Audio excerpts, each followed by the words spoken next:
So yeah, Nate in the Wild. This is just going to be real short. Working today over Mile High Stadium in Power Field at Mile High, and this is the fountain light system that's on this amazing Bronco sculpture that's out here. It's actually normally full of water, but today it's not. I don't know why. Maybe they've been having some issues with water, but there are color kinetics fixtures in here. So we have color blast and color wash and some other stuff in here, and we've been working on this project for, I don't know, doing maintenance on it for maybe 5 or 8 years, which has been pretty cool.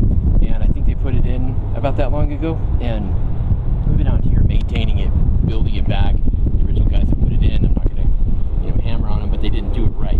So we've been fixing things as it breaks down. Plus, a lot of the public comes through here because the Bronco store is right there, the merch store, and tons of people come through here, and it gets snow and rain and weather, and people climbing through the fountains and everything else. So it's a pretty cool setup.